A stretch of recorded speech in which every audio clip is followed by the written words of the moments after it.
Is klezmer music not a thing? Well, it obviously is, but it's also complicated. To understand why, we have to go back many years in time.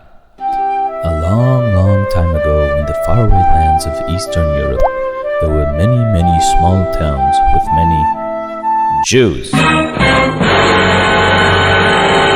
These towns were called shtetls. In these shtetls, people had different occupations: butchers, rabbis, tailors, farmers, and close to the bottom of the social food pyramid were the klezmorim. That's plural for klezmer. So what is a klezmer? The word klezmer comes from two Hebrew words, klei and zemel, instrument and song.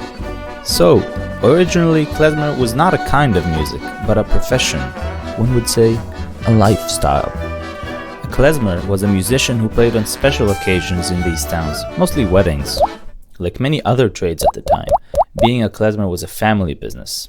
And as such, the secret wisdom of the style and repertoire was transferred from one generation to the next. A small child would join the family band, starting out on a drum perhaps, and gradually learning other instruments. Being of a low class, many klezmorim had to have another day job on top of playing in the band.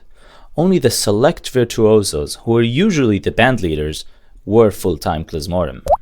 See, not every town had a band of klezmorim, so they would go from town to town playing different weddings and events. In their travels, the klezmorim would meet different musicians and would be affected by their style. That's why you can see influences of Turkish music, Romanian music, Ukrainian music, Gypsy music, Russian music, and even more in the traditional klezmer repertoire. It really is a tradition of fusion, and they did it before it was cool. So klezmer music is a thing. It's many things.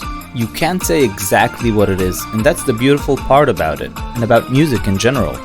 By the way, if you're enjoying this video, make sure to leave a thumbs up and subscribe to my channel.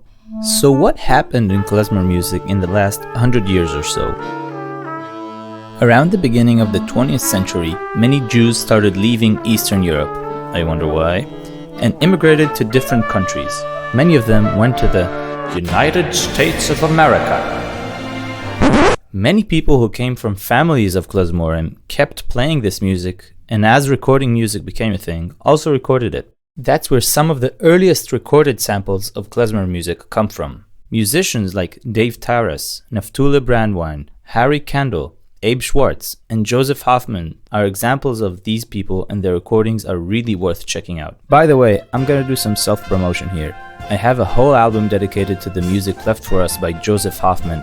It's called Hoffman's Farewell, and it's available on all streaming platforms. By the middle of the 20th century, there were not many Jews left in Europe, so most of the resources we have on klezmer music come from these American recordings, together with field recordings and transcriptions by folklorists like Moisei Bergovsky and Sophia Magid. Those field recordings were collected around the 30s, before the Holocaust. Going into the 60s, klezmer music waned in popularity, as many Jewish people were putting their effort into a different cultural and national endeavor.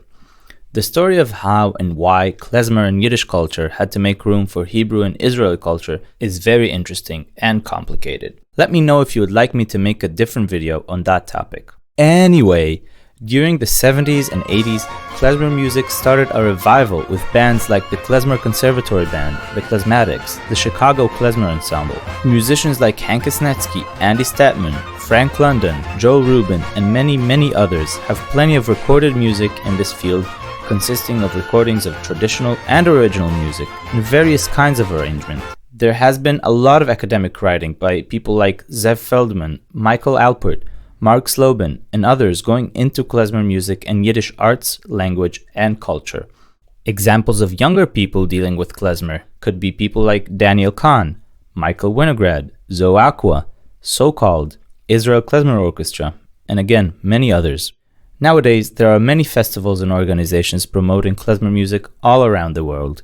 Klez Canada, Yiddish New York, Krakow Jewish Culture Festival, Seifert Klezmer Festival, Yiddish Summer Weimar, and more. So, that's it for now. There's a lot that remains to be said about klezmer music, but I think that this is a good starting point. Thank you for watching.